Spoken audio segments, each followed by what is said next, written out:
Morada Noticias, una herramienta ciudadana para cuestionar el poder y recorrer la ciudad amada.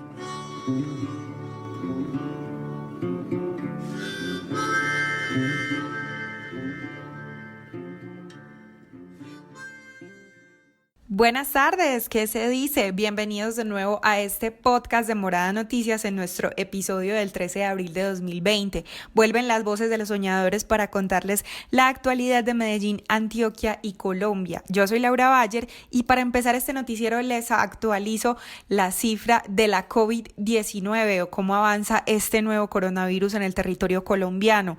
Llevamos 2.776 casos con 270 personas recuperadas. Infortunadamente han muerto a raíz de esta enfermedad 109 personas, entre ellas 2 profesionales del gremio de la salud, 2 médicos.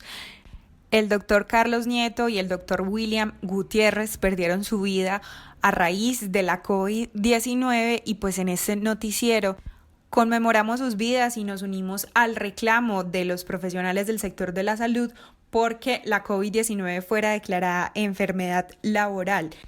Esto se logró y es parte de una de las historias que les contaremos hoy. Además de eso, también, debido a la escasez de ventiladores mecánicos en los hospitales para atender la emergencia, la Universidad de Antioquia, la Universidad EIA e Industrias Mecánicas San Pedro desarrollaron un prototipo de ventilador que ya pasó su fase prehospitalaria. Se espera que en el futuro esto ayude a respirar a las personas que no pueden hacerlo porque padecen esta enfermedad que nos tiene en casa a todos.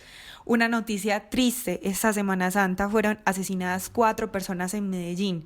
Una de ellas es una mujer y corresponde al 9º feminicidio del año. Además de eso, habitantes de calle atacaron un carro de la personería este sábado mientras estos funcionarios repartían ayudas humanitarias. Afortunadamente nadie salió herido.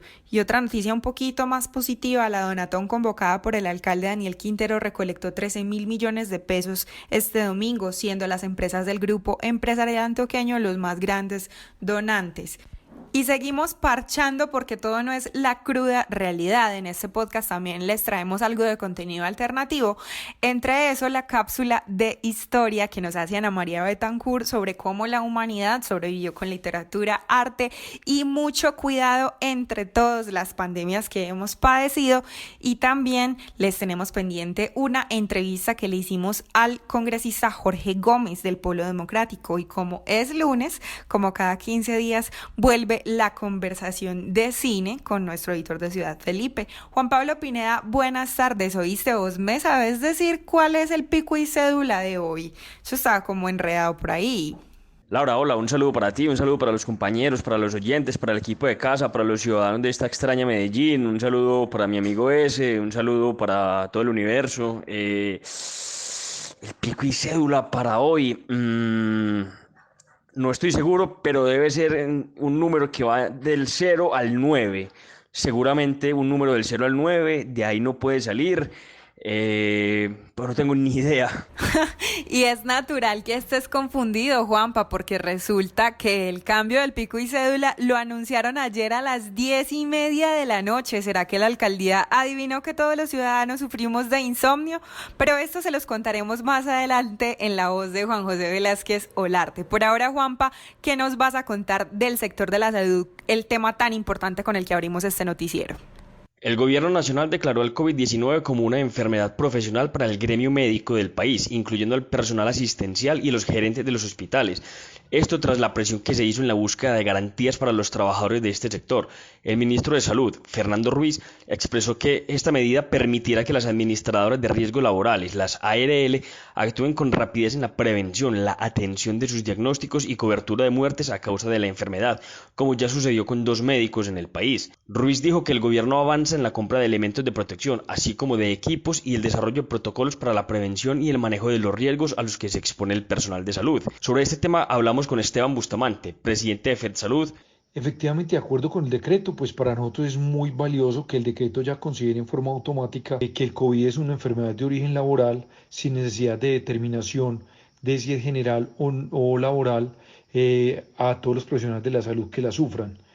y en consecuencia, al ser de origen laboral, pues los profesionales tendrían derecho a una incapacidad sobre el 100% de la cotización. Aquí hay una situación muy particular y es que muchos profesionales de la salud en Colombia están contratados por prestación de servicios y sus cotizaciones a seguridad social son cotizaciones muy bajas porque se hacen sobre el 40% del ingreso mensual y por tanto esas incapacidades, así sean del 100% que las otorgue la ARL, van a ser muy insuficientes para un profesional de la salud pues que se le otorgue sobre ese valor. Recordemos que los profesionales de la salud en Colombia, la minoría están por vínculo laboral con la institución. Sobre la protección que tienen los médicos en el país, nos dijo que hay que aclarar que muchos trabajan en hospitales de menores categorías, por lo que se vuelve difícil la consecución de elementos de protección. Por eso vemos que incluso instituciones están mandándole cartas a los médicos que son prestadores de servicios de salud que ellos deben adquirir sus propios elementos de protección personal, cosa que es absolutamente pues desfasada y que no tiene ningún sentido que el profesional deba conseguir esos recursos, entre otras cosas porque ni siquiera tendría en ese momento dónde comprarlos. Bueno, específicamente en Antioquia, yo creo que aquí en Antioquia tenemos unas condiciones ligeramente mejores que las del resto del país. Sin embargo, se repite el tema sobre todo en instituciones públicas que no tienen recursos suficientes en ese momento para comprar esos elementos de protección personal porque todo eso es costoso y en esa medida se verían muy limitados para cumplir con los elementos tal como lo dispone los protocolos del Ministerio de Salud. Y volvemos otra vez aquí, hay instituciones privadas muy fuertes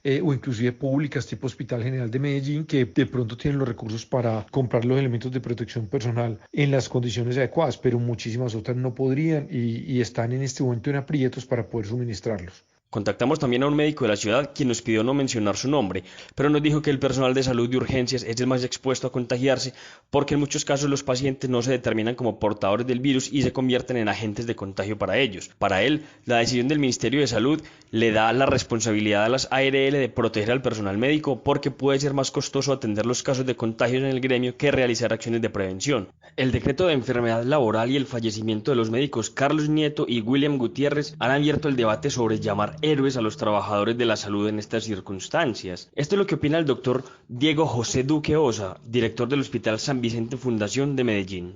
Sobre el personal de salud como héroe, creo que todos los que estudiamos algo o nos enfocamos en la vida por una profesión de la salud, pues tenemos una vocación y un componente ético.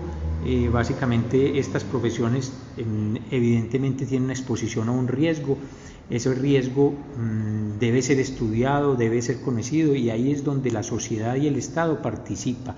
Todos quienes trabajamos en salud sabemos de los riesgos y los asumimos, pero el Estado y la sociedad deben trabajar en pos de atenuar e intervenir esos riesgos para que sean manejables y que la salud del personal que trabaja en nuestras instituciones pues esté protegida en la medida de lo posible.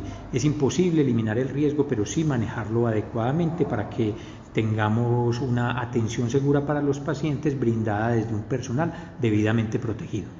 Muy contundente ese clamor de los profesionales de la salud, quienes no solamente se merecen el adjetivo de héroes, sino que efectivamente reclaman que se les respeten sus condiciones de seguridad y salud en el trabajo y que las ARLs dejen de hacerse las locas para responder ante tantos trabajadores que necesitan protección. Precisamente ayer en Twitter veíamos al médico bogotano Camilo Pietro, que lo pueden encontrar si lo buscan ahí en esta red social, si tienen acceso, diciéndole al gobierno básicamente: hey, merecemos protección, ya no se pueden hacer más los de la vista gorda con nuestras exigencias.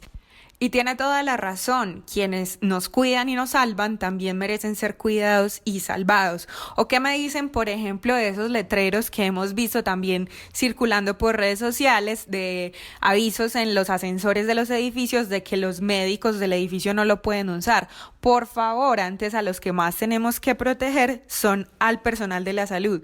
¿Qué dices, Yurani Alzate? Buenas tardes. Buenas tardes, Laura, buenas tardes a mi equipo de trabajo y a todos los que nos escuchan ya sea a través de la 1290M o de nuestros podcasts. Esta situación del virus, Laura, frente a este tema que nos cuenta Juan Pablo, era algo que veíamos muy lejos y mire ya dónde vamos. Con eso estamos viendo la importancia de invertir desde las instituciones a los sectores que realmente son primordiales para la nación. Los médicos y el personal de la salud han manifestado miles de veces la falta de apoyo para su sector, la falta de pago para ellos, y ahora con esta pandemia vemos que los necesitamos con todos los implementos de seguridad necesarios para que puedan afrontar esta enfermedad que está afectando a toda la comunidad. Yo realmente espero que más que declarar el coronavirus como una enfermedad profesional, cosa que me parece muy buena porque es un respiro para ellos, que se empiecen a dar muchos apoyos para el sector y que no sea solo por eso que estamos viviendo, sino que cuando salgamos de la pandemia el gobierno haya entendido que hay muchos profesionales que son indispensables y que desde hace años están en el olvido. Dejando de lado un poco la coyuntura nacional y esta conversación, tenemos avances informativos de lo que pasó estos días que estuvimos fuera del aire, estos 4 días de final de Semana Santa en Antioquia. Yurani Alzate.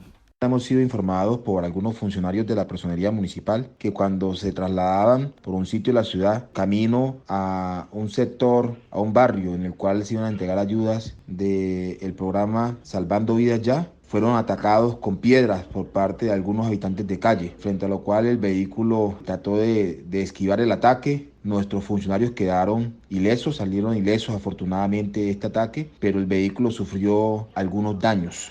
Pese a eso, nuestros funcionarios me pusieron en conocimiento de lo ocurrido y continuaron en su marcha para llevar algunas ayudas a sectores populares de la ciudad. Esas fueron las denuncias que realizó el personero de Medellín, William Jeffer Vivas, sobre los ataques que recibió el carro de la personería el sábado 11 de abril de 2020 en horas de la mañana por habitantes de calle cuando se dirigían a entregar ayudas humanitarias. En el área metropolitana, según el primer informe de este 2020 del Departamento Administrativo Nacional de Estadísticas, el DANE, hay 3.788 habitantes de calle. Medellín posee el 84,84% de ese total de todos los municipios que conforman el área metropolitana, es decir, la ciudad tiene en este momento 3.214 habitantes de calle. La aglomeración de esa población se da en la Comuna 10. Allí en el centro de la ciudad se pueden reunir de 500 a 2.000 habitantes de calle para consumir drogas. Debe ser muy duro tanto para los funcionarios como también para los habitantes de calle estar en tal situación, porque sabemos que tienen algunos de ellos altos problemas de drogadicción y que por eso se debe esta conducta, pero también no se puede atacar a quienes están ayudando a la población más vulnerable de Medellín por estos días. Y además de eso, ¿qué pasó con un avance importante, una noticia positiva en la Universidad de Antioquia?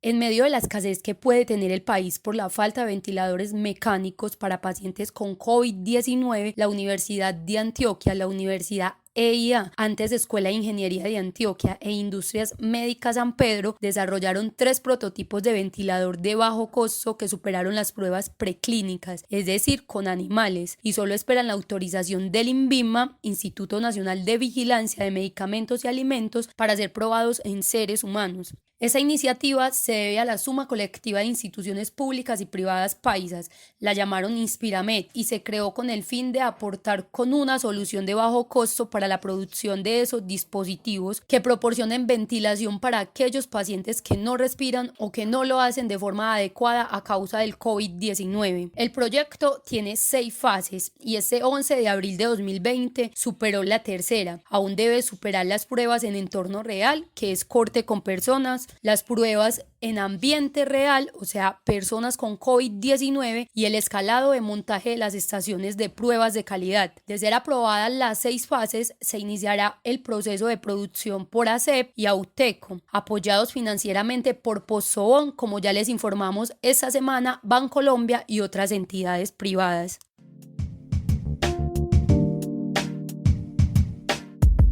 Un minuto de vida, porque nada justifica el homicidio. A esta ciudad lo que le hace falta es un minuto de vida, algún día, cada hora con sus 60 minutos. Medellín recibe la Pascua dándole el último adiós a otras 4 personas asesinadas que perdieron la vida en los últimos 4 días del año, en lo que corresponde a estos días festivos de la Semana Santa. El jueves 9 de abril de 2020, en la Comuna 13, San Javier, en el barrio Blanquizal, la víctima fue un hombre no identificado que tenía entre 25 y 30 años y lo hallaron al interior de un automóvil. Por otro lado, el viernes 10 de abril no se presentaron homicidios, sin embargo, el sábado 11 de abril en la Comuna 5 Castilla, en el barrio Girardot, perdió la vida a causa de la violencia homicida Juan Daniel Mosquera, quien tan solo tenía 21 años. Y ayer, domingo 12 de abril de 2020, en la Comuna 2 Santa Cruz, en el barrio La Frontera, encontraron a una mujer no identificada a la altura del río Medellín. En esta comuna tenía entre 35 y 40 años, más o menos alrededor de las 10 de la noche. Esta mujer no identificada representaría el 9º feminicidio del año y además de eso falleció Raúl Alonso Henao por las heridas que le habían propinado con arma cortopunzante. Tenía 80 años y fue atacado el 21 de febrero de 2020 en la Comuna 7 Robledo, en el barrio Aures número 2. Con él y con ella son 98 personas que hemos perdido en lo que va del año, casi 100 personas menos que en 2019 para esa misma fecha. Sin embargo, esos 98 seres amados nos hacen muchísima falta, y sobre todo uno, Miguel Ángel Marín Arango, nuestro Migue, que seguro se estaría riendo de todas estas circunstancias por las que está pasando el mundo. Por vos, Migue, hacemos este noticiero, por vos hacemos esta sección, y también por las otras 97 personas que hemos perdido en lo que va del año, dedicamos un minuto de vida.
Nuestra promesa de valor en Morada Noticias en esta cuarentena es hacerles sus medios días, sus tardes, incluso sus noches más amigables, no solamente bombardeándolos con noticias de esta pandemia, sino también compartiendo historias para amenizar la cuarentena.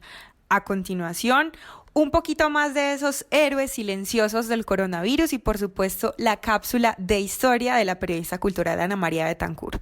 Somos muchos los que nos podemos quedar en casa para evitar el crecimiento de la cifra de contagiados por coronavirus y a su vez para cuidar de nuestras familias. Pero como ya les hemos narrado historias de personas del sector salud que no pueden parar porque los necesitamos haciéndole frente a la pandemia, también quisimos darle una mirada a la otra cantidad de personas que merecen miles de aplausos en este momento, porque deben seguir y hasta extender sus jornadas laborales porque así se los exige su trabajo. Hoy escucharemos a alguien que nos pidió omitir su nombre. Hace parte de la seguridad privada, es decir, es vigilante. Tiene 34 años, es barboseño y todos los días tiene un viaje de aproximadamente 1 hora 15 minutos para llegar a su lugar de trabajo, que es una empresa de alimentos. La jornada laboral era menos complicada. La gente de entrada normal a su turno a empezar a laborar normalmente. En estos momentos ha cambiado en el sentido de que ya la gente está tensionada, ya no se les puede dar el saludo. Fuera de eso, al ingreso del personal tomamos temperatura nosotros los encargados de la portería. La temperatura se maneja antes del ingreso en la empresa para ver cómo está esa persona. Si la temperatura está más de 36, entonces hay que mirar a ver qué es lo que está pasando, que consulte con el seguro en el que está la persona vinculada. Nosotros como porteros o vigilantes tenemos que estarlos orientando constantemente de que deben de utilizar las cosas que se les dan en la empresa, que son las caretas, que deben de mantener también su antibacterial, o sea, deben de estar completamente bien ellos para poder entrar a la empresa. Tienen que estar entrando con careta puesta, porque no pueden entrar sin la careta puesta. Se deben de echar antibacterial. Adentro en la planta deben de estar también con su careta también, porque tiene una careta para entrar y la otra que es para estar en la empresa en sí. Todo el mundo, todo el personal. Como es una empresa de alimentos, no se puede parar. La vigilancia está a disposición de que todo esté en completa normalidad, que no pase nada complicado. En estos momentos estamos más extensos por lo que se presentó la pandemia, entonces hay compañeros que son muy mayores de edad, entonces les tocó estar en casa. Por ejemplo, en el caso mío, a nosotros nos toca ya más días laborar. Primero eran 5 días, ya son más de los 5 días. Entonces nos está tocando extendernos un poquito más en ese sentido, siendo conscientes de lo que está pasando. Cuando comenzó esto de la cuarentena, fueron 3 días que nos tocó muy duro, por lo que la empresa en sí no nos había dado el permiso para poder salir. Entonces nos tocó quedarnos esos 3 días en la empresa. Fue muy duro para mí porque no podía ni ver a mi familia ni nada. Es el hecho de uno tenerse que quedar alejado de todo el mundo esperando a ver qué es lo que va a pasar. Se solucionó después de esos 3 días. Empecé pues ya a trabajar normalmente. Para nosotros han sido días muy duros, muy complicados, muy duros, porque el transporte ha estado muy irregular también. A veces, más que todos los buses, no salen a la hora que uno cree que van a salir y salen es más temprano. Entonces ahí es donde uno se queda embalado. Entonces tiene que coger el recurso, que es el de Niquía, que no es favorable para nosotros, porque estamos llegando a una hora que no es. Entonces son muchos factores también que ayudan a que uno se vaya como complicando pues en el sentido de viajar y estar con la familia. A él, como ya lo dijo, le toca estar en contacto todo el tiempo con el personal, y si bien se siente seguro cuando ya ha tomado la temperatura de cada uno, el miedo está latente. Por eso toma todas las medidas posibles para protegerse y proteger a su familia. El hecho de que, por ejemplo, yo que soy guarda de seguridad, de pronto el miedo a que yo llegue a mi casa, infecte a mi familia, ese es un miedo mío, porque dicen que se transmite de hablando con una persona, o un saludo, o cuando usted camina inclusive en la calle, usted puede pisar el virus en los buses, en todo. Entonces yo estoy muy expuesto, porque yo de por sí yo viajo en bus, yo no viajo en motos como la mayoría. Entonces el miedo mío más grande es mi familia. En el bus, o sea que es complicado. Igualmente ahora se está haciendo el proceso de que todo el mundo en el bus debe ir sentado. Nadie debe ir parado. Entonces yo siempre trato de utilizar mi antibacterial y mi careta puesta. Por eso la estamos bien. Mis hijas saben y mi esposa sabe de que no pueden estar al contacto mío. Entonces ¿yo qué hago? Colocamos una canasta en toda la entrada, yo me quito la ropa, la dejo en la canasta y me voy derecho hacia el baño. Me relajo un poquito y con agua caliente, que es como más factible, jabón y sale. Nosotros también tenemos que estar con la enfermedad, pero no de una manera tan metido, o sea, tan profundas como están los médicos en estos momentos. Pero yo creo que nosotros también estamos arriesgados de que nos vaya a pasar alguna cosa.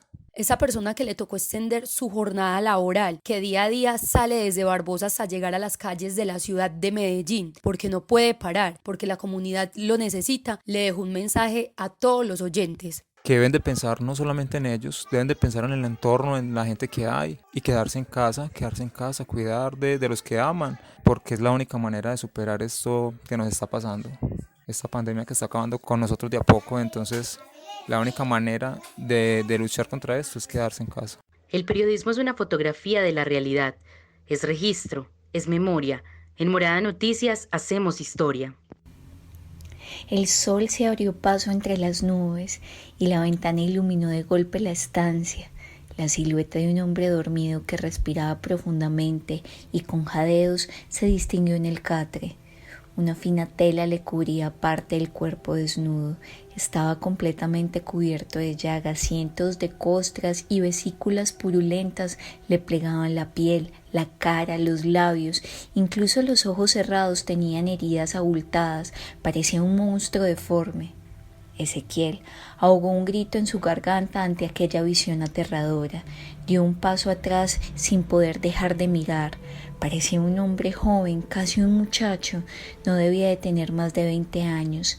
Era la viruela, la peste de la viruela. El terror se apoderó de él, pegó el cuerpo a la pared fría con la vista clavada en aquel hombre y salió de allí llevado por el demonio, tropezando en su ida enloquecida hacia la puerta con un banco pequeño sobre el que había una taza con agua. No se volvió para mirar. Huyó de allí a la mayor velocidad que pudo, corrió sintiendo más miedo que el que le podrían producir todas las hordas de perseguidores. Cuando estuvo lo bastante lejos, respiró profundamente y buscó una fuente para lavarse. No sabía muy bien por qué, pero se lavaba y con el agua iba espantando el miedo a aquella terrible enfermedad. Si los vecinos supieran que allí había viruela, habrían echado a la familia y a continuación habrían quemado la casa. Aquella era una plaga infernal que mataba o marcaba la piel para toda la vida. Este texto hace parte del libro Los niños de la viruela, escrito en 2017 por la española María Solar Núñez, periodista, escritora y presentadora.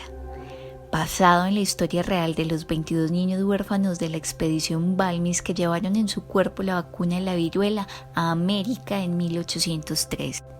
En programas anteriores mencioné que la viruela fue uno de los virus más mortales y peligrosos de la historia de la humanidad, erradicado gracias a la vacunación en 1980. Y aunque sus primeros brotes datan del año 10.000 a.C., su peor epidemia fue en el siglo XVIII en Europa. El 30% de quienes la contraían murieron debido a las altas fiebres, la deshidratación y las complicaciones de salud. Con la llegada de los españoles a América en la conquista, este virus cobró la vida de buena parte de la población indígena. En 1519, más de 3 millones de aztecas murieron por la enfermedad. Gravemente debilitados, fueron vencidos fácilmente por Hernán Cortés, que pudo obtener aliados entre los pueblos sometidos por el imperio indígena, llevar a cabo la destrucción de la capital azteca, que para ese entonces era Tenochtitlán. Se cree que en total mató a más de 300 millones de personas en toda la historia. Y la vacuna se creó en 1796 hasta 1958, que los países se pusieron de acuerdo para una campaña de erradicación conjunta que finalmente dio frutos. Han pasado 19 días desde que entramos en cuarentena y el recorrido diario por la casa para algunas personas se ha vuelto casi una tortura, para otros, por el contrario, es el encuentro y el disfrute de lo íntimo. Queda claro que todavía no sabemos cómo manejar el coronavirus y todos sus efectos. Algunos piensan que va a ser tan traumático que va a cambiar el orden político, económico, social. Otros, por el contrario, que va a ser tan positivo que es un nuevo despertar de la humanidad. Y por otro lado, otros aseguran, como manifestó hace poco el neurofisiólogo colombiano Rodolfo Ginás, que cuando esto pase en 4 o 5 meses se va a olvidar como se han olvidado todas las pandemias.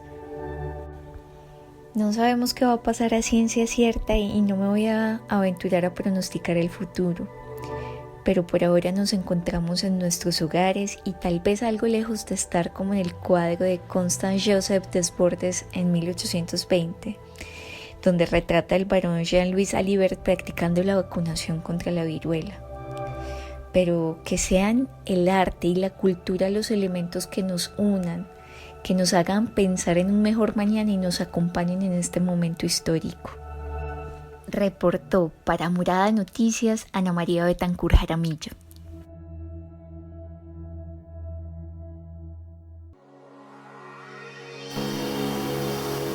Morada Noticias es una producción del colectivo Morada, Casa de las Estrategias, Latina Estéreo y Universo Centro. Este proyecto es parcialmente financiado por la Inter-American Foundation y la Fundación Confiar. Pero podemos crecer más. Envía tus historias al WhatsApp 350-666-8436. Comparte nuestro contenido o escríbenos a noticias@morada.co si te gustaría sumarte a nuestros patrocinadores. Continuamos en Morada Noticias en este podcast del lunes 13 de abril de 2020. Seguimos en cuarentenados pero informándolos. Ahora le doy paso a Juan José Velázquez Olarte en la magia de la edición para que también nos cuente en qué consistió la idea del alcalde Daniel Quintero de convocar a una Teletón, Donatón por Medellín y que superó la meta inicial de recaudo. Juanjo. Muy buenas tardes, chicos y chicas, damas y caballeros. Comienza una semana más, seguimos teletrabajando con todo el amor para ustedes y comenzamos con estos datos. El primero, el cambio de pico y cédula que se anunció para Medellín ayer a las 10:30 de la noche y por medio de un tuit del secretario de gobierno de Medellín, Esteban Restrepo. Hoy, gracias a esta decisión, Esteban le pidió a la policía no hacer comparendos y que por el contrario fuera una jornada pedagógica. Una vaina increíble de pensar, puesto que el alcalde Daniel Quintero había estado en televisión todo el día. Y justo 30 minutos después de salir del aire salió este comunicado que ni fotico tenía, no tenía ni imagen, no tenía nada, era una lista de los números con los días y obviamente el revuelo en Twitter no se hizo esperar.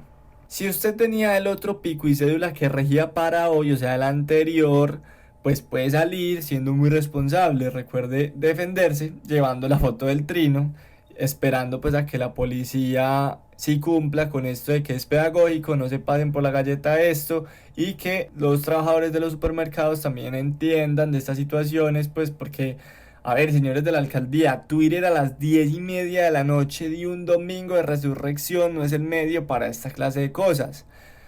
Se le tiene que dar como unas clases para mostrarles a esta gente cómo se deben hacer las cosas a las buenas, ¿cierto? Y bueno, no se me preocupen que antes de empezar estos datos siempre está la cortina. Nosotros somos Morada Noticias y estos son los datos para combatir al poder.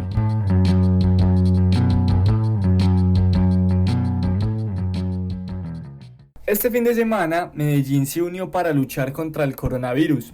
Muchos paisas se metieron las manos al bolsillo y mientras unos sacaban las lentejas del 31 de diciembre, otros lograron sacar plática y apoyar a la causa. A solo 2 horas de empezar la Donatón por Medellín, la cifra de recaudo ya superaba los 3.000 millones de pesos. Con la ayuda del sector empresarial, compañías como el Grupo Argos, el cual donó 400 millones de pesos, se pusieron las pilas y sacaron los fajos al sol. Tigo Une dio 400 millones de pesos, Colanta sumó 300 millones más. Bancolombia 400 millones, el Grupo Éxito sacó la mano y dijo acá estamos con 20.000 mercados y 14.000 paquetes nutricionales para niños. Y el Grupo Nutresa también ayudó con otros 400 millones de pesos. Artistas, deportistas y otros personajes paisas y del resto de Colombia también se motivaron a colaborar con esta causa. Suso el Paspi donó 5 millones de pesos, Darío Gómez el cantante donó 20 millones de pesos, Maluma 250 millones, J Balvin 20.000 mercados y 10.000 máscaras. Juanes apoyó también con 780 mercados y Sebastián Yatra otros 1.000. Organizaciones como la Fundación Mario Santo Domingo se animaron a donar 500 millones de pesos. Evacol donó 300 pares de zapatos para el personal de salud. Univan 100 millones de pesos. La Fundación Avon donó 2.000 litros de jabón líquido y 50 tendidos para camas. Agaval 70 millones de pesos, con Concreto 100 millones de pesos, Sura 300 millones de pesos y el Grupo Bio se unió con 50 toneladas de pollos.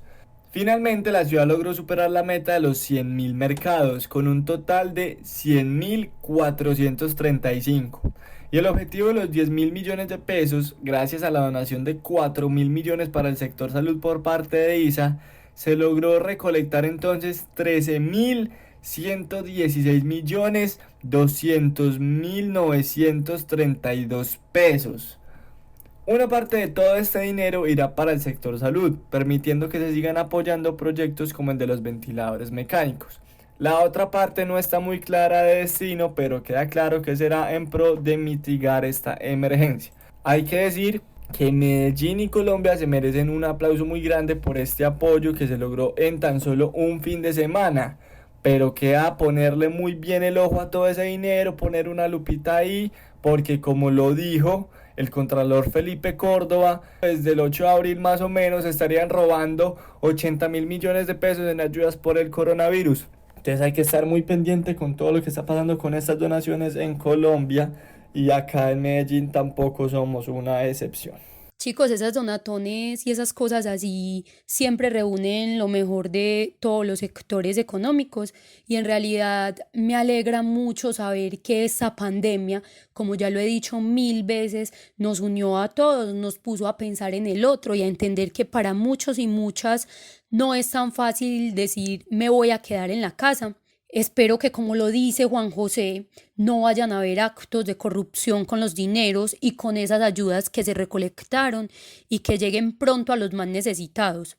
También es necesaria una inversión para el sector de la salud, ya que, como sabemos, es un sector que ha venido pidiendo ayudas para poder estar al frente de la pandemia. Por otra parte, es bueno hacerle un llamado a la administración municipal para que hagan un proceso de caracterización más efectivos, ya que no todas las personas acceden a internet o tienen un equipo para llenar el formulario de Medellín me cuida.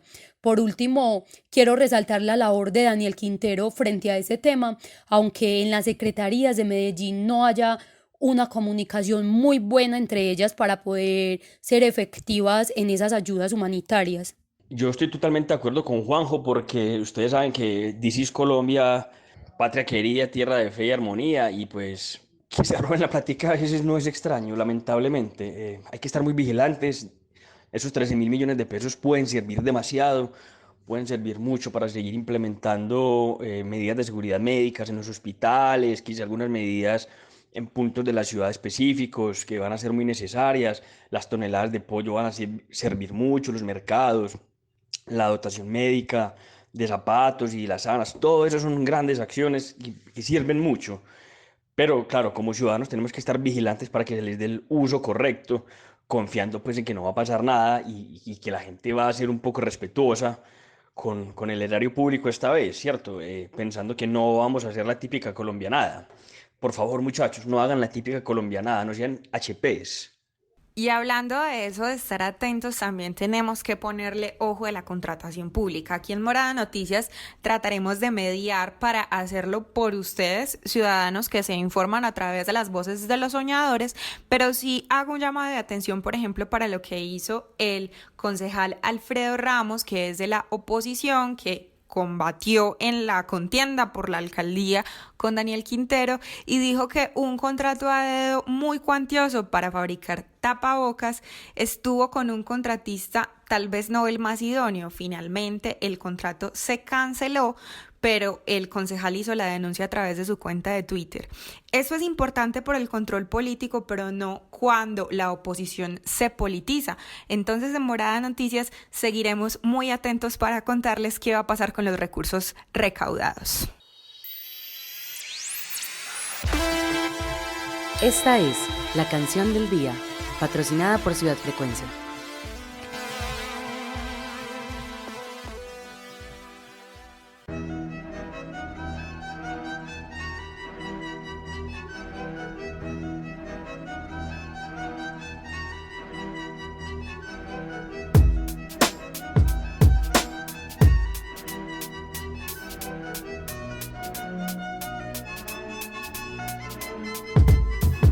m'a dit qu'assez chaud, ta vie est belle, mais pourquoi t'es si sombre? C'est qu'il y a de la haine et de la rage derrière un cœur si tendre. Ma vie c'est la paix, mais crois-moi dans ma tête c'est la guerre. Et dans mes ratures ce monde amer. Si je rappe avec mon cœur, c'est que parfois la plume n'a pas les mots pour, et que l'impact est plus fort quand on ne prend pas des tours. Mes fois de mon prix de cours, je cavale après encore. Mes torts sont nombreux, ça noircit mon parcours. Certains pensent toujours à quoi bon l'école et les cours. Je m'acharne à parler à des sourds. Pendant 5 ans j'ai prôné la prise en charge. On part tous de rien, comme toi la vie je l'ai prise en marche. Tout le monde m'écoute mais personne me comprend. Des mots si durs pour un mec posé, c'est sûr que ça surprend. Le temps nous fusille, les rides se creusent et les larmes coulent encore. J'ai dit 20 fois mais on se nique tous en cœur. Le pire c'est qu'on va me check et dire que le son est bon. C'est qu'au fond personne n'a compris la leçon, mais bon. Un son comme un note sombre qui passe inaperçu. Parce que quand j'irai bien, bah ce sera mal perçu.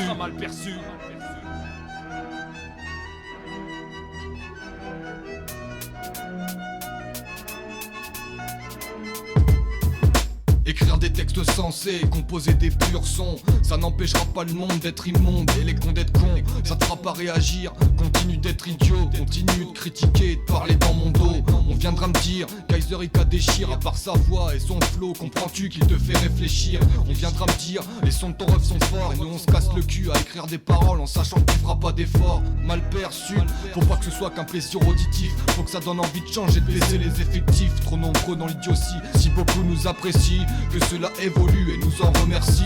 C'est pas de la vanité, c'est juste l'écho de ceux qui ont compris, de ceux qui changent et qui ont pris le juste sens de nos lyrics. Si on rappe, c'est qu'on a des choses à dire, donc retiens ces deux places, Ika et Six.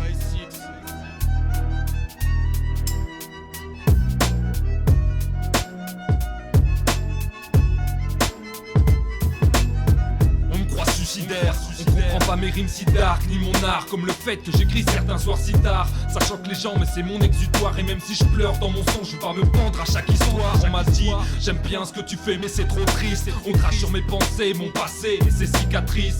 Mal perçu car mes thèmes dérangent. Parler de la vie avec mes mots, ça choque tous ceux qui se prennent pour des anges. On m'a reproché des rimes, on a bridé mon art. Je dis rien mais ça énerve mon côté démon noir.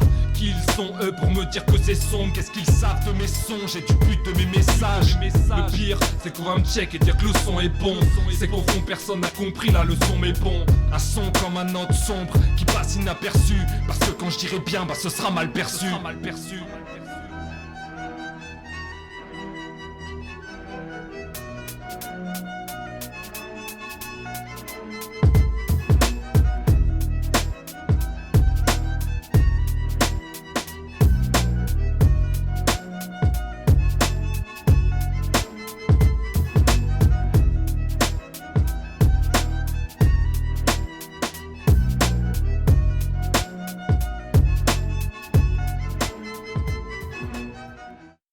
Nuestra canción del día, un poco exótica, es de SM3 Crew.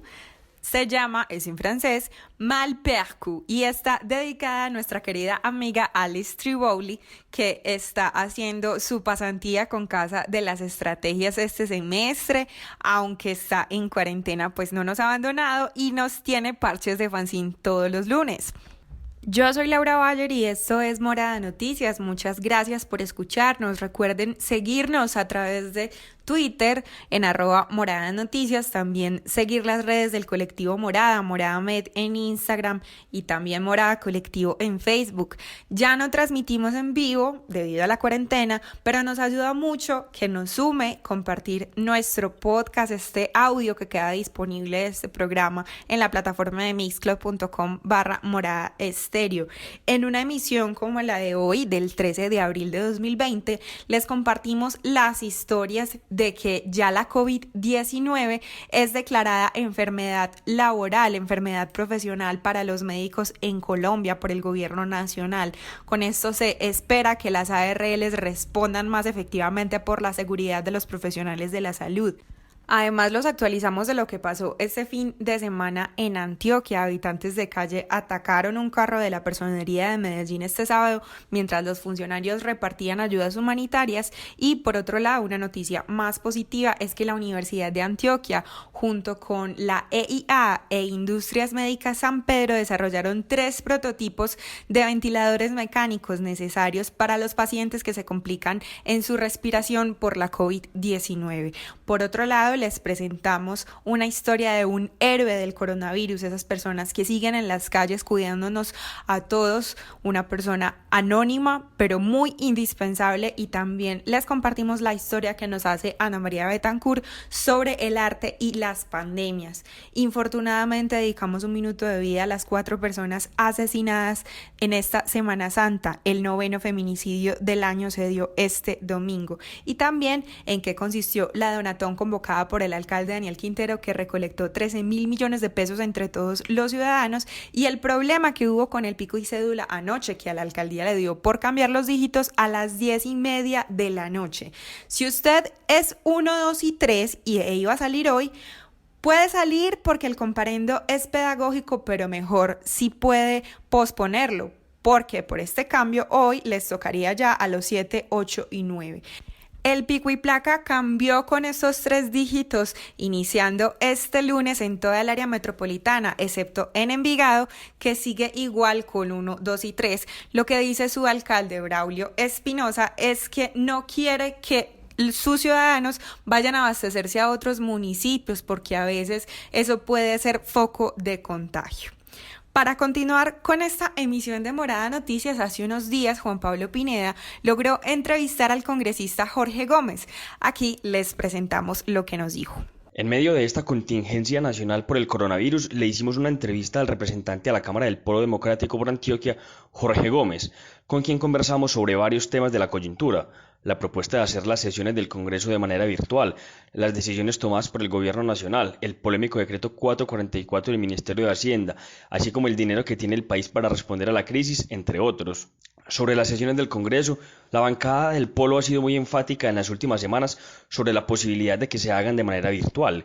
Gómez nos dijo que constitucionalmente no hay amparo para realizarlas de manera virtual, por lo que se sostienen en que deben ser presenciales. Sí, incluso hoy le anticipo ya un número muy significativo de senadores y representantes de distintas tendencias han solicitado lo mismo. Las sesiones virtuales no existen en nuestra legislación. La Constitución es clara en decir que la sede del Congreso de Colombia es Bogotá. Incluso tiene disposiciones de excepcionalmente se podría sesionar fuera de Bogotá, pero solo en emergencia causada por un estado de guerra. Y mediante un procedimiento especial se puede trasladar la sede fuera de Bogotá. Además, el reglamento del Congreso, que es la ley quinta del 90 y algo, es una ley estatutaria que no se puede modificar mediante decreto, y esa ley dice con precisión que el quórum se completa de manera presencial. Entonces hay un primer obstáculo que es legal, ¿cierto? Que ya todo el mundo entendió que citar una sesión virtual del Congreso es ilegal, pero hay otros de conveniencia y de facilidad. Las sesiones del Congreso son bien irregulares y hay tantas trampas y maniobras para aprobar leyes en contra de la mayoría. Y si eso se hace con presencia nuestra, ¿cómo será virtual? Sería una defecio que nos pusieran a sesionar, pues especialmente para aprobar leyes o reformas constitucionales. Muchos, la bancada del Polo hoy unánimemente también, no solo Robledo, sino toda la bancada, exigió a los presidentes de Cámara y Senado que citen sesiones. Es falso que no podamos sesionar presencialmente. El representante dice que existen lugares en los que puede haber garantías necesarias para asegurar la salud de los asistentes, medidas exigentes de salubridad y espacio suficiente para que haya distancia de 2 metros entre los asistentes. Estos lugares son, según nos dijo, el Salón Elíptico del Congreso, que puede recibir a los 106 senadores, y un auditorio de la Universidad Nacional, sobre el que se hizo una propuesta para realizar allí las sesiones de la Cámara de Representantes para los 176 representantes que hay. Gómez también se refirió, además del aspecto legal, a que el sistema tecnológico dispuesto por el Congreso no es el mejor y que esto afectaría el buen desarrollo de las sesiones, manifestando que la capacidad del sistema no resistiría a una reunión virtual para cientos de personas. El congresista nos señaló que una de las preocupaciones que tienen radica en la necesidad de realizar control político efectivo, lo que según él sería más fácil sesionando en el recinto, sobre todo por los temas como el famoso decreto 444 del Ministerio de Hacienda, que creó un fondo para el manejo de la crisis, pero generó polémica por la supuesta posibilidad de usar el dinero de fondos de pensión de departamentos y la entrega de dinero a entidades financieras. Sobre el dinero que se puede transferir, nos dijo lo siguiente. Eso suman entre el FOMPET y el Fondo de Estabilización de Precios del Petróleo, pueden ser una cima cercana a los 20 billones de pesos, a los 15 billones de pesos. Que dijéramos, uno podría convenir que se puedan cambiar de destinación. Si usted tiene un ahorro, por ejemplo, en el FOMPET, hay una parte, hay por lo menos 2 o 3 billones que ya no se van a necesitar para atender pensiones, que se podrían desahorrar. El FOMPET es un fondo de los territorios, de los departamentos y los municipios, para ahorrar, para pagar pensiones que le corresponden a esos entes territoriales. Pero hay unos entes de esos que ya no tienen ninguna pensión a su cargo ni necesitan los recursos. Entonces habría que buscar un mecanismo para desahorrar esos recursos y destinarlos a otras cosas, pero para atender la población de los territorios que son los dueños de la planta. En el caso del Fondo de Estabilización Petrolera también podríamos convenir que esa parte que es de regalías de los departamentos, que también se puede desahorrar, se canalice hacia los territorios para que puedan atender con mercados, con un poco de cosas que necesita la población. Nosotros no estamos en contra de que esas plantas se utilicen, lo que estamos en contra es que les pegue el capital financiero. Gómez también nos declaró su postura respecto de las decisiones tomadas por el Gobierno Nacional, de las cuales dijo que no han sido suficientes. En ese sentido, lo puedo resumir con una frase: todas son medidas tardías e insuficientes. Ese es el problema. Por ejemplo, lo de los arriendos es una cosa que se hubiera podido, el gobierno sabe cuánta gente vive en arriendo, Incluso tienen la estadística, porque el último censo lo aclaró. ¿Cuánta gente de la que recibe arriendo vive de ese arriendo que recibe? Porque, ojo, que esto es clave. No es solo decirle a la gente que no pague arriendo, que después ver a ver cómo arregla, sino es que hay una gente que recibe el arriendo y vive del arriendo. Personas de tercera edad que no tienen otro ingreso que un arriendo. O sea, en Colombia hay gente que nunca se pensionó, pero logró ahorrar algo y comprar un inmueble y alquilarlo y viven de eso. Esas personas, ¿qué va a pasar con ellas? Eso el gobierno no sabe responder una cuestión de estas. Y eso deberían estar los municipios súper activos haciendo censo de esas personas y atendiéndolos con un auxilio monetario para que puedan comer durante este periodo. Hay una cantidad de gente, por ejemplo, la gente de estratos medios. Primero, los de estratos bajos que no están en ninguno de esos censos de programas sociales, que es mucha. Y segundo, los de los estratos 3 y 4, personas independientes que también viven al día. Esas personas, un taxista, por ejemplo, que pues de estrato 3, no puede sacar su carro, si lo saca no consigue ni para gasolina. Esa persona de qué va a vivir si no tiene adelantado un día o 2 días para gastarse unos ahorros. El representante nos contó un dato interesante para analizar sobre las reservas que tiene el país y de las cuales podría disponer para inversión en los puntos que se necesite para combatir la emergencia. Le voy a dar un dato nomás. Colombia tiene en reservas internacionales 53.100 millones de dólares.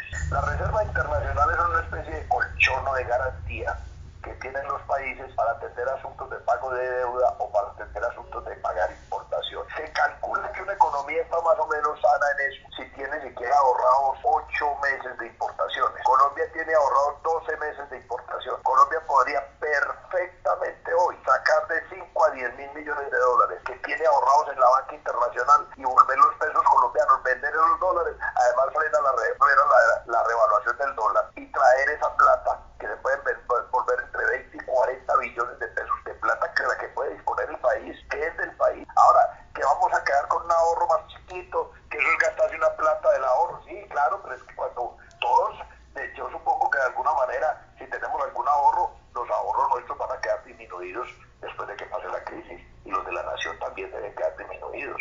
Esa es una medida que habría que un gobierno providente ya la había tomado hace rato. Gómez también asegura que esta medida podría ayudar a frenar la devaluación del peso colombiano sobre el dólar, lo que podría mitigar la crisis económica, pero aseguró que este dinero permitiría garantizar salud, alimentación y techo para una gran parte de la población nacional. Además, se refirió a la preocupación que existe por los trabajadores del país y por los líderes sociales, dos poblaciones vulnerables y afectadas en este momento de crisis. Conversación de arte, ciudad y amar.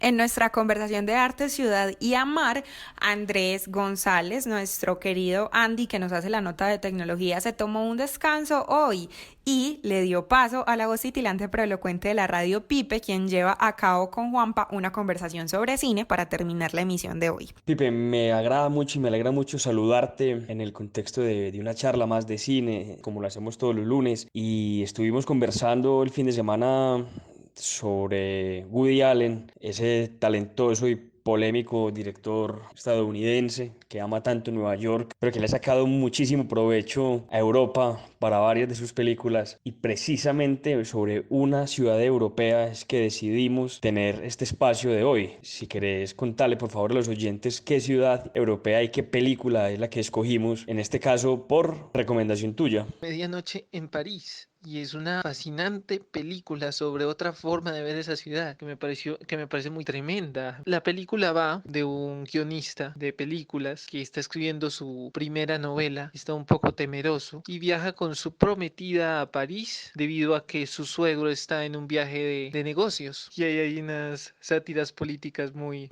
bellas, a mi parecer, al Partido Republicano. Lo interesante de la trama de esta película es que el tipo, una vez muy ebrio, venía de una cata de vinos y resulta en una calle perdido porque quería volver a su hotel, y resulta perdido en las calles de París y resulta la medianoche y suenan las campanas y de un carro lo invitan a pasar, a que entrara el carro, y resulta viajando al París de los años 20 que él siempre ha anhelado y conoce primero empieza con un músico, creo que el apellido es Cole, que lo ve tocando piano y le parece muy extraño, y el otro después ve a Scott Fitzgerald, el escritor estadounidense, Y después de Scott Fitzgerald conoce a Ernest Hemingway y a él eso le llena de emoción porque está viendo a sus ídolos. Entonces me parece una película muy bella y hay unos detallitos respecto a cosas sobre el amor que dice la película que es muy, muy tremenda y la reflexión que hace es sin duda memorable. ¿Qué opinas?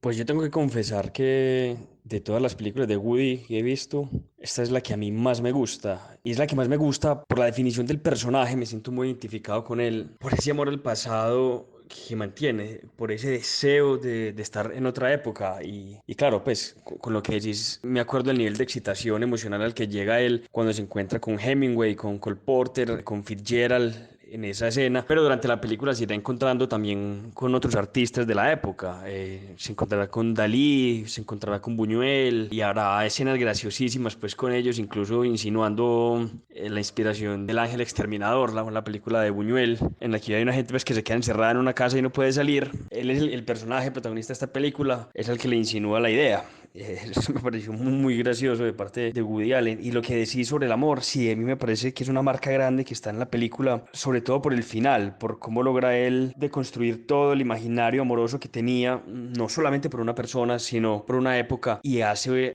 yo lo llamo una introspección para aceptar su realidad, que es algo muy bonito, y la manera en la que termina la película con cierta chica, me pareció a mí un elemento muy bello, porque el personaje siempre está en una búsqueda constante de algo que cree que es lo que él quiere, lo que a él le gusta, y eventualmente se dará cuenta que todo eso que a él le gusta lo puede encontrar en este tiempo y lo encuentra precisamente en esa secuencia final, en los planos finales de la película. Y es que hay algo mucho más denso ahí, y es que él encuentra en ese pasado algo que le responda, algo que sea su interlocutor, un constante conversador con él. Entonces, esa cosa que hay ahí, Woody Allen lo maneja de una lucidez muy tremenda, porque sí, primero se toque curioso aconsejando el argumento a Buñuel, y por otro lado, el hecho de que haga revisar su novela de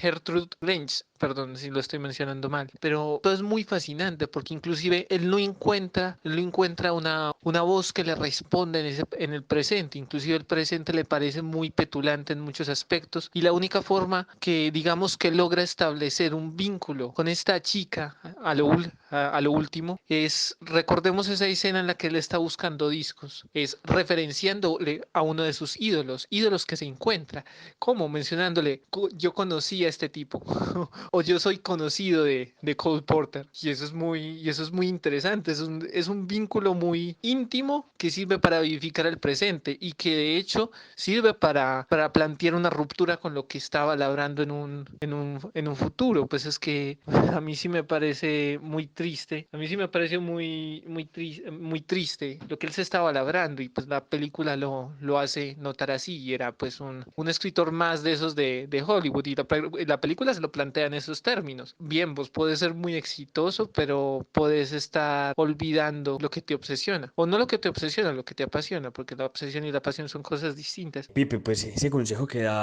da Hemingway al protagonista en la película es de las cosas más potentes que yo le he visto a Woody, sobre todo teniendo en cuenta pues cómo es su visión del amor y de las relaciones y un poco del sexo. Y es que, para especificar lo que le dice Hemingway al protagonista, es que si cuando estás haciendo el amor con una mujer no sientes que no tienes temor a la muerte, entonces realmente no hay amor. Pues más o menos así, un poquito más preciso. Y estamos totalmente de acuerdo, pues. Creo que el amor tiene que ser un impulso real a evitar la muerte y a vivir la vida como tal. Y sobre el ejemplo que das de cuando estaba buscando los discos, también me acuerdo de la escena en la que están en el museo y vuelven a ver un cuadro específico de Picasso, y él es capaz de explicar realmente el sentido del cuadro porque estuvo en el momento en el que Picasso estaba explicando de qué trataba, y eso me pareció muy gracioso porque le hace una burla también a todos estos intelectuales que creen que tienen el conocimiento absoluto de los asuntos artísticos, de los asuntos culturales e intelectuales de los que se regodean. Es una burla también muy chévere que hace Woody. Pero yo te quería hacer una pregunta, y es que uno, mirando la película, si te encontraras con un ídolo tuyo en otra época, ¿qué le dirías vos a él sobre tu época?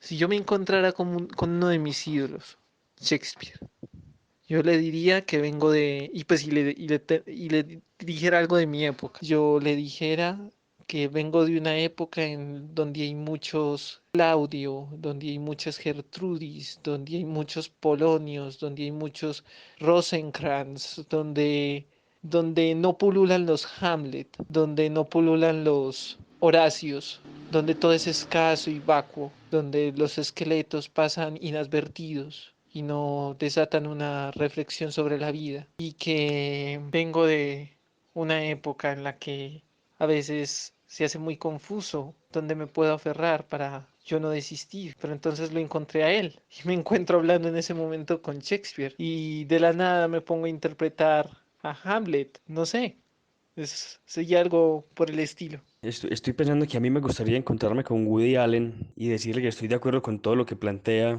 en la película, pero también en parte estoy muy de acuerdo con vos en pensar que esta sociedad es bastante vacua. Bueno, pues esta situación actual lo está mostrando, ¿no? Las prioridades nuestras como sociedad creo que están totalmente trastocadas y me gustaría darle las gracias al buen Woody por poner en pantalla cosas que yo siempre he pensado y siempre he sentido, porque a la larga, aunque sus películas no sean del todo reflexivas en el sentido profundo de querer generar reflexiones sociales, pero él sí permite generar unas reflexiones internas de ciertas maneras de ser y de las sociedades. Entonces yo hablaría con él y le daría las gracias. Lamento disentir con vos, nunca le agradecería a Shakespeare por Hamlet porque no pude con esa obra.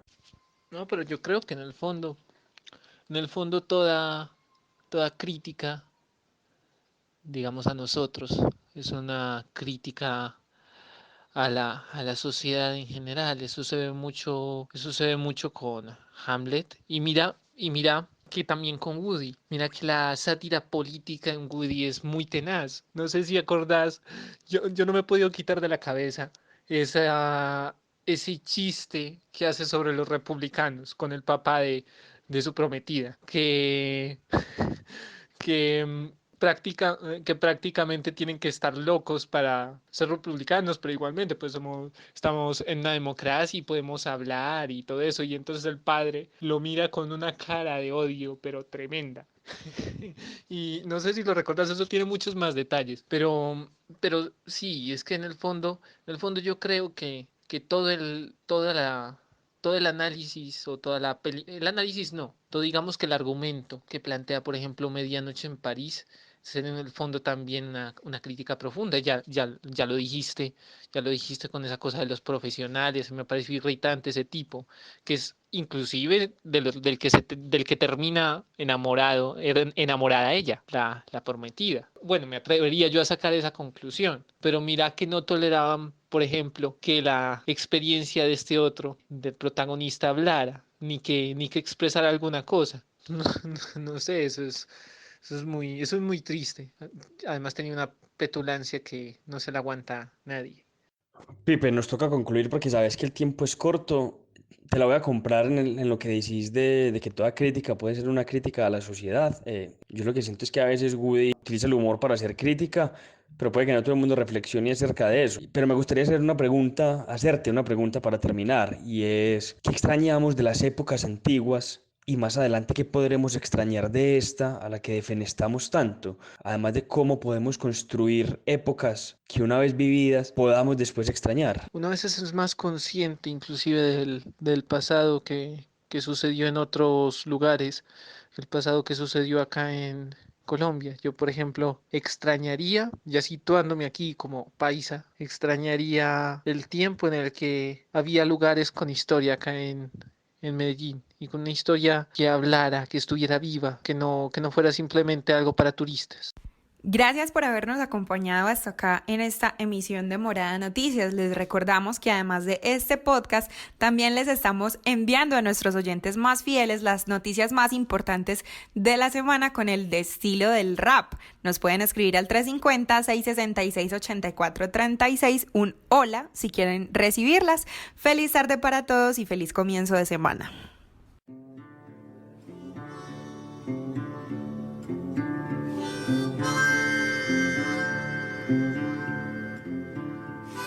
Morada Noticias, una herramienta ciudadana para cuestionar el poder y recorrer la ciudad amada.